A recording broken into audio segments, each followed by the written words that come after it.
안녕하세요. 보드카 처먹은 역사왕이 보처왕입니다. 이스라엘은 야심차게 네셔랑 크피르를 개발해가지고 대량 생산을 해보려고 했는데요. 네셔는 추가 생산이 불가능했고 크피르 같은 경우에는 만들자마자 구시파가 진행이 되어가지고 공격기로나 쓸 수가 있었습니다. 물론 이스라엘은 미국으로부터 F-15와 F-16을 도입해가지고 아랍군을 능가할 수가 있었습니다. 그러나 이스라엘은 내심 불안했죠. 미국은 어쨌든 남이니까 이해관계가 맞지 않거나 이스라엘이 필요가 없어지면 언제든지 손절치고 버릴 양반들이었거든요. 그리고 이스라엘이 원하는 미국제 전투기들은 여전히 이스라엘군의 입장으로서는 너무나도 비쌌어요. F-16은 물론이거니와 당시 제공우세 전투기로서 세계 최강의 성능을 자랑했던 F-15 같은 경우에는 이스라엘의 입장으로서는 진짜 등골이 휘는 수준이었다고요. 이스라엘이 일본이나 사우디처럼 엄청 잘 사는 나라는 또 아니잖아요. 그래서 충분한 수량을 도입하지도 못했었습니다. 참고로 많은 나라에서 전투기 전력을 구성할 때 하이로 믹스 전력을 구성합니다. 이게 뭐냐면은 비싼 가격대를 자랑하고 엄청 성능이 좋은 대형 제공우세 전투기를 하이급으로 사용을 하고요. 이 하이급 전투기를 많이 도입을 할 수가 없으니까 당연히 이보다 성능이 조금 떨어지고 좀 작고 저렴한 전투기를 갖다가 대량으로 도입을 해서 이 하이급 전투기를 보조하는과 동시에 여러 임무에 맞굴려 먹는 수적 주력 전투기로서 로우급 전력을 구축하는 겁니다. 그럼 당시 이스라엘군한테 로우급 전투기는 얼마나 필요했나? 1975년 당시에 이스라엘 정부에 로우급 전투기로 최소 300대, 최대 400여 대가 필요하다는 소요 제기를 올렸습니다. 물론 당시 210대나 생산되고 있던 크피르, A4 스카이호크 공격기들까지 합하면은 얼추 숫자가 맞기는 합니다. 근데 문제는 아까 전에 얘기했던 것처럼 크피르 같은 경우에는 굉장히 빠른 속도로 개념상 구식화가 진행이 되어버렸고 A4 스카이호크 공격기 같은 경우에도 마찬가지였어요. 잦은 분쟁으로 인해서 손실되는 기체들도 많았고 이스라엘군이 기체들을 워낙에 혹사시키기로 유명하다 보니까 오래 쓰기도 어려웠었습니다. 그러면 F-16을 대량 도입해야 된다는 건데 F-16은 생각보다 비싼 전투기예요. 물론 우리나라가 막 180대씩 도입을 해가지고 이게 싸구려 전투기인 줄 아시는 분들이 있는데요. 그건 우리나라가 잘 사는 나라에서 그렇게 보이는 것뿐이에요. 특히나 어느 나라나 자기네 화폐로 결제를 해가지고 국내에서 생산되는 물건이 아니라 대량의 외화가 유출되는 외국에서 무기를 도입하는 문제는 되게 신중하게 결정을 해야 됐었어요. 특히 이스라엘이 잘 사는 나라가 아니니까 대량의 달러가 또 유출이 된다는 거죠. 그 부분도 문제였고 또 이제 미국이 여차해가지고 손절해버리면은 운영난에 직면될 게 뻔하고요. 그래서 이전에 네셔나 크피르에서 탈피해가지고 1980년대부터 세계적인 수준의 4세대 전투기를 이스라엘이 독자적으로 개발을 하기로 했습니다.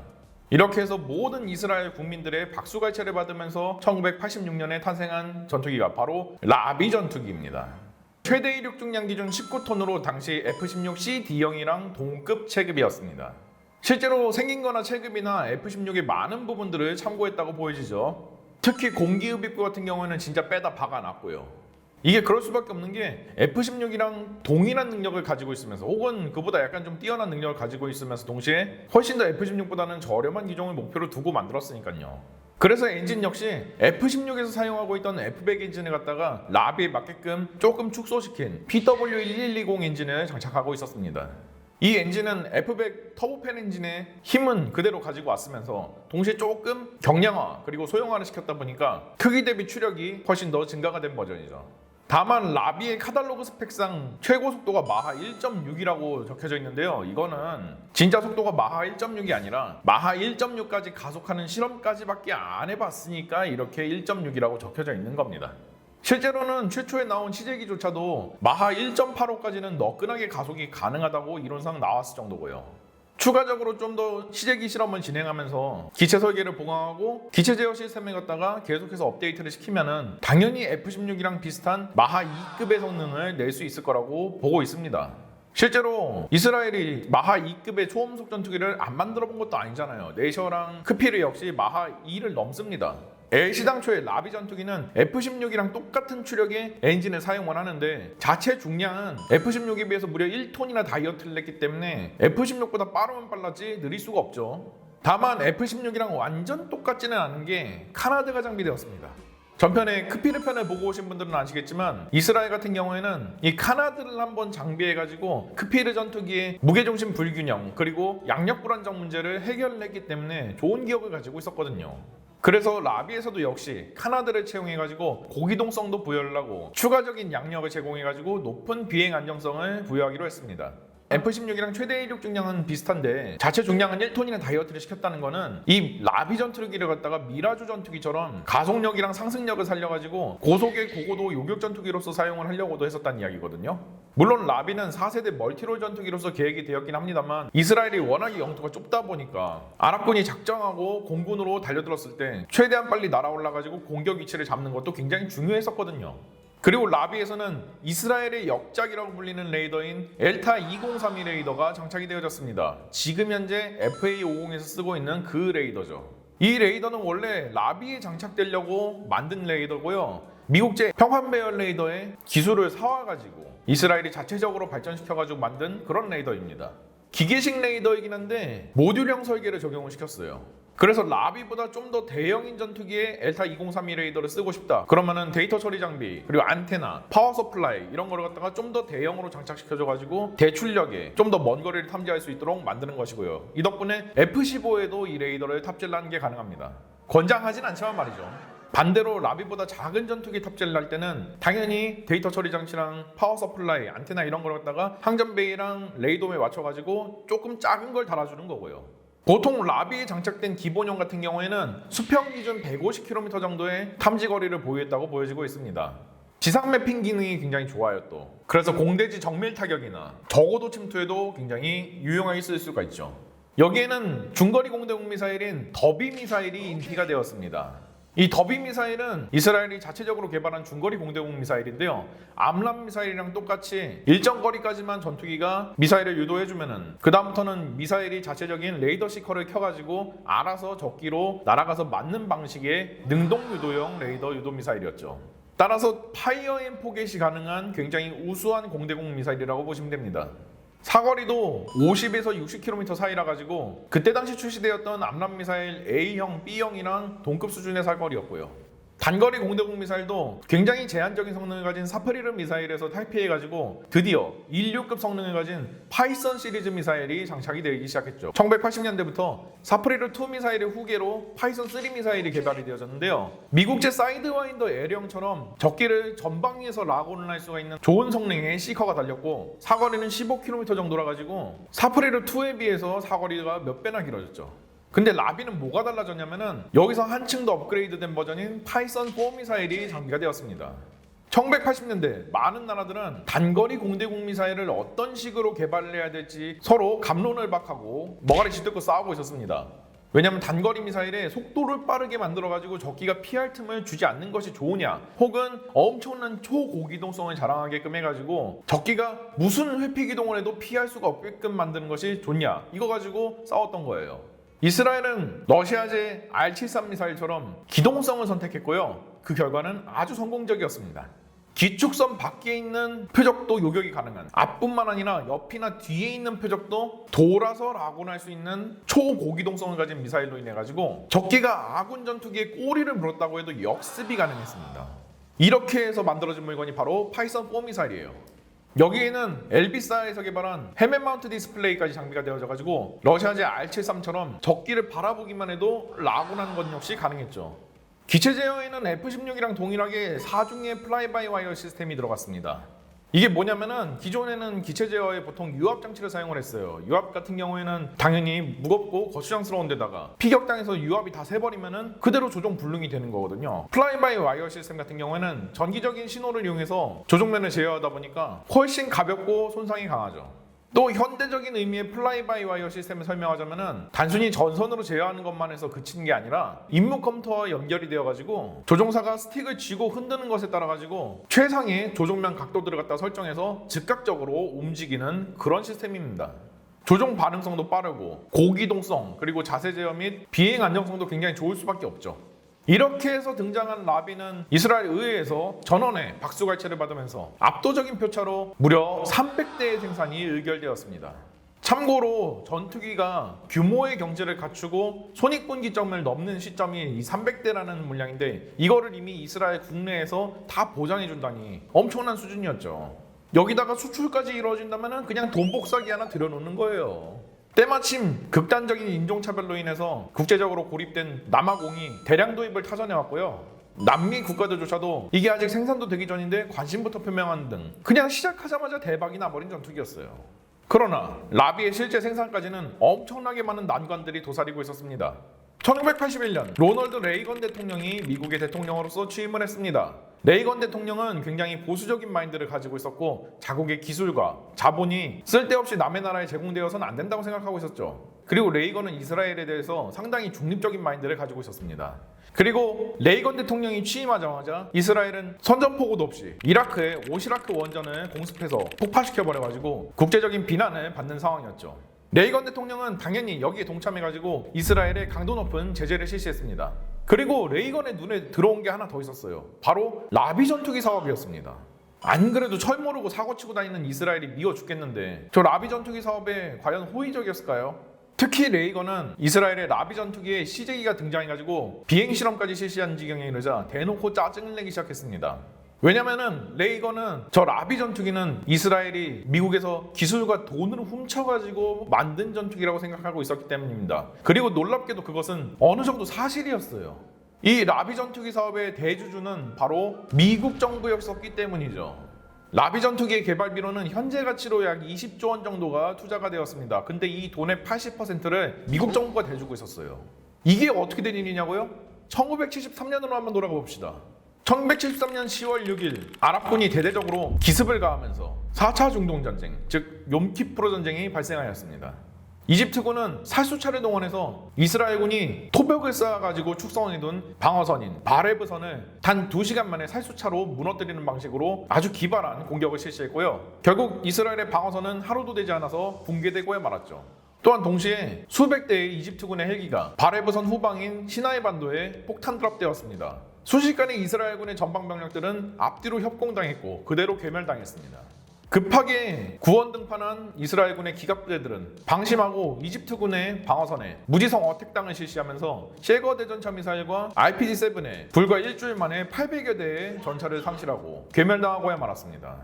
이스라엘 공군은 아랍군의 야전 방공망에 괴멸당해버렸고요. 가정이 무너지고 사회가 무너지고. 하지만 벨라 사건 영상을 보고 오신 분들은 아실 겁니다. 이스라엘에 비장의 무기가 하나 있죠. 바로 핵무기.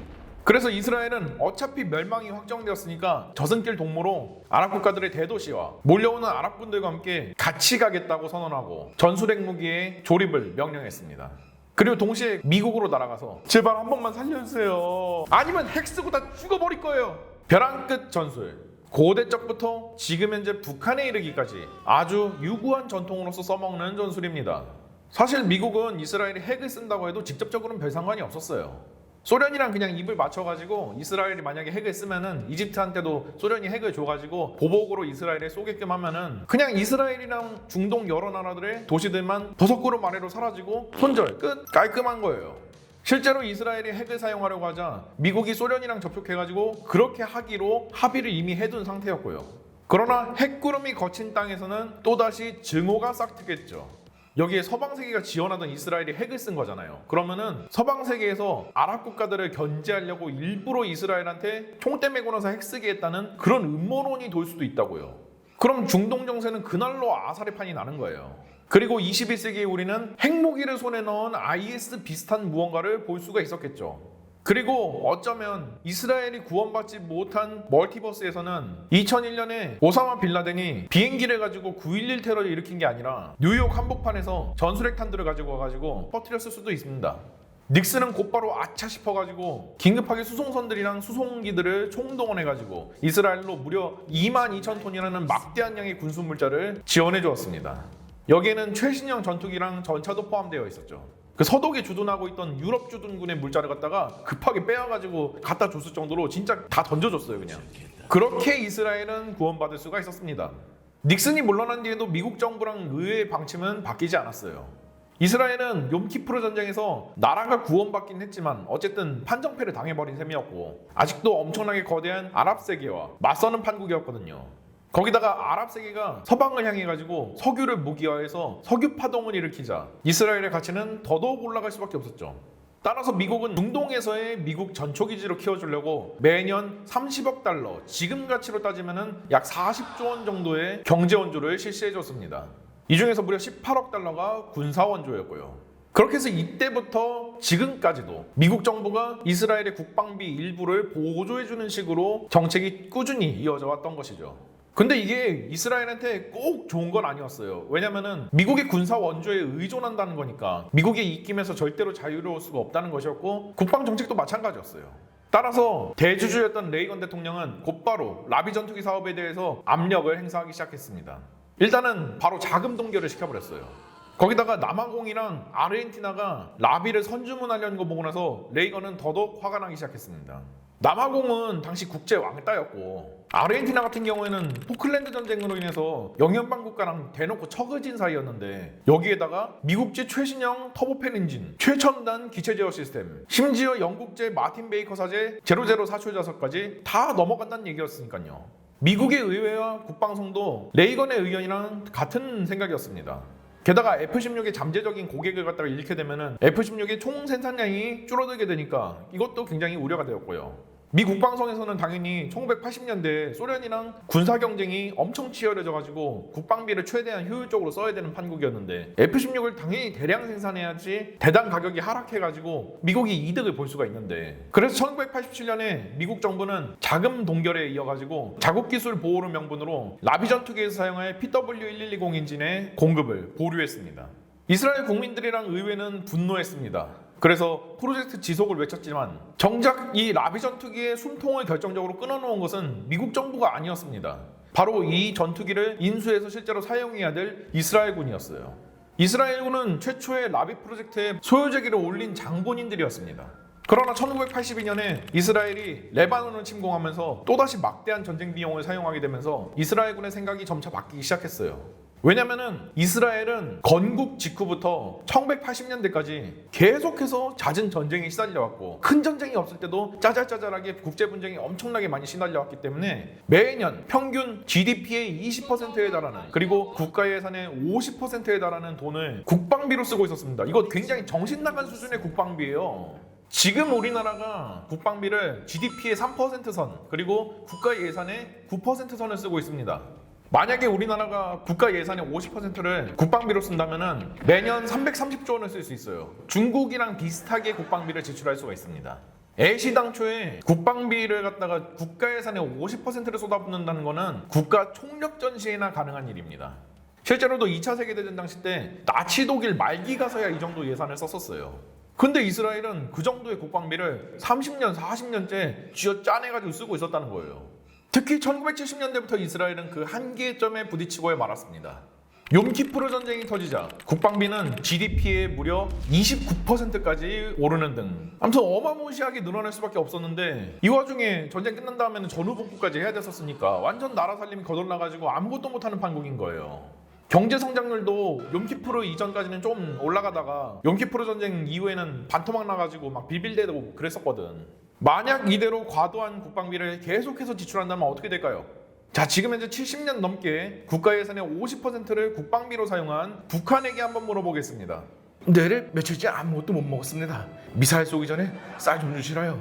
물론 이스라엘은 북한처럼 막장 폐쇄 경제가 아니고 또 미국이 경제를 어느 정도 지탱을 해주긴 하니까 북한처럼 이민들이 다 굶어 죽는 지경까지 가지는 않겠죠.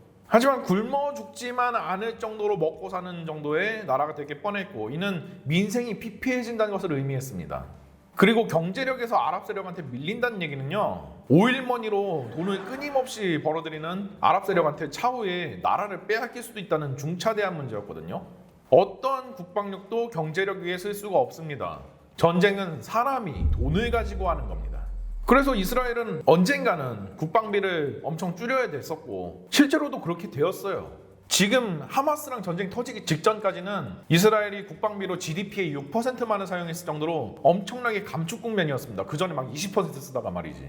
그러면은 이스라엘군으로서는 돈을 많이 쓸 수 있을 때 최대한 신뢰성이 높은 무기들을 갖다가 그리고 검증된 무기들을 갖다가 대량으로 들여와야 됐었어요. 왜냐면 다가오는 군축 때문에 어쨌든 신규 도입 자체는 줄어들긴 하겠지만 기존 기체들을 갖다가 최대한 업그레이드를 하면은 수십 년 동안 강력한 군사력을 유지할 수 있으니까요. 그러면은 막대한 돈을 쏟아부었는데 실패할 수도 있는 라비 프로젝트는 오히려 독인 거지. 실제로 이스라엘의 국산 전투기인 크피르 전투기 사업 때는 한동안 크피르 전투기가 결함에 시달려가지고 이스라엘군 내부에서 벽돌 전투기라고 불리면서 M1 조종사들을 갖다가 사고사로 몰아간 그런 전력이 있거든요. 그래서 이스라엘군도 뒤늦게 미국의 방침에 찬성하면서 라비 전투기를 반대하기 시작했습니다. 그리고 이스라엘군은 라비 대신 확실한 신뢰성과 성능을 가진 F-15와 F-16을 더 도입해달라고 정부에 요구를 했죠. 이렇게 이스라엘의 드림머신이었던 라비 전투기는 시제기가 박물관행을 타면서 엎어지고야 말았습니다. 물론 라비가 아예 의미가 없었던 건 아닙니다. 이스라엘의 항공산업을 한층 더 끌어올릴 수가 있었으니까요. 이스라엘은 전투기의 기체 제어 시스템, 항전자 및 통합 기술, 그리고 하드웨어 설계, 소프트웨어 설계 기술 등 여러 가지 기술들을 갖다가 습득하는 데 성공했습니다. 이런 기술들은 항공산업에 있어서 없어서는 안 될 아주 중요한 기술들이었어요. 그래서 이스라엘의 방위산업체들은 지금까지도 이때 얻은 기술들을 갖다가 지속해서 발전시켜 나가가지고 전 세계에 세일즈하고 있습니다. 이스라엘의 방위산업체들은 하나같이 다 돈 되면은 뭐든지 다 해병님들이라 가지고 항공기들의 온갖 자질구레한 통합사업들, 업그레이드 사업들 이런 거 갖다가 우리한테 맡기면은 뭐든지 다 된다고 하면서 팩트반 뻥카반 그렇게 치고 다니는 걸로 유명하거든요. 근데 결과물이 딱히 나쁘지 않은 거 보면은 이때 얻은 기술들이 확실히 아주 큰 도움이 되었다는 걸 알 수가 있죠. 라비를 개발하면서 얻은 부산물들이 이스라엘군에 또 많이 들어가기도 했었습니다. PW1120 엔진 같은 경우에는 이스라엘이 F4 팬텀기들을 개량하는 크루나스 2000 사업 때 채택이 되어져가지고 팬텀기를 갖다가 최고속도 마하 2.5 플러스급의 초음속 순항이 가능한 슈퍼크루징 기능까지 얻게 되는 등 상당히 기염을 토해냈었고요.